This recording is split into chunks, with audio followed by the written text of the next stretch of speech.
Forbes here again from Upper Hut Martial Arts Academy, teaching Hapkido.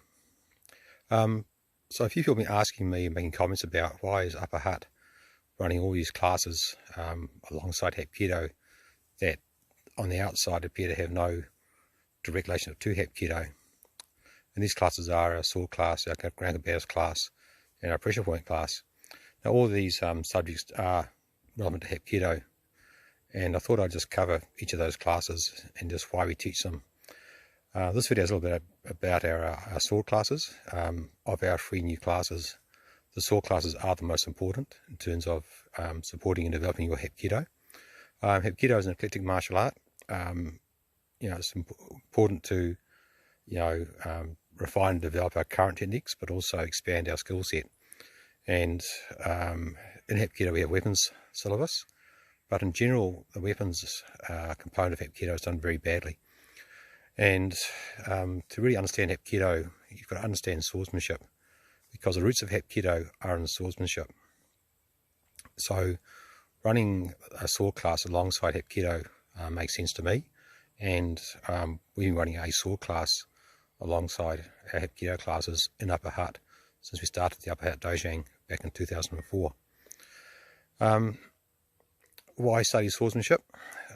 Swordsmanship's unique because it teaches you a lot of core martial arts principles which are directly applicable to the unarmed side of martial arts, which aren't highlighted as much or developed as much if you just do purely unarmed martial arts. So the main things you get out of sword training is understanding of correct timing. Very few people understand how to time, what time is, how to the components of time in developing your various movements, and the swordsmanship teaches you about time. It also teaches you a lot about movement, about structure, about geometry, exploiting circles, exploiting triangles. It also teaches you about power generation.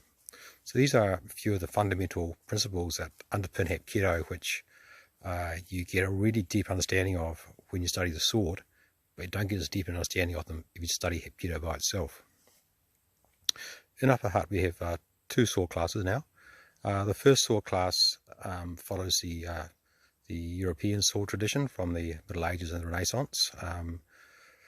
We practice techniques based on original manuals written by original sword masters from the medieval period and the Renaissance period. And these classes are of interest to you if you want to study a little bit about European martial arts. These classes are taught on Saturday mornings under the direction of Colin McKinstry and with assistance from myself and Shihan Maikahara. The other class was started about 9 months ago as our Principles of the Sword class, which Shihan Maikahara runs on Tuesday nights.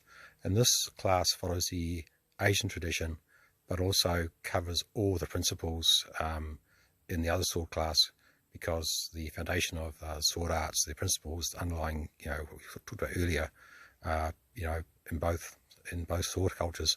So whether you want to have a Western sword culture or Eastern sword culture, the different paths lead to the top of the same mountain.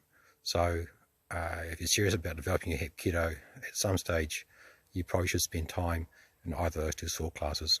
So that's it for today.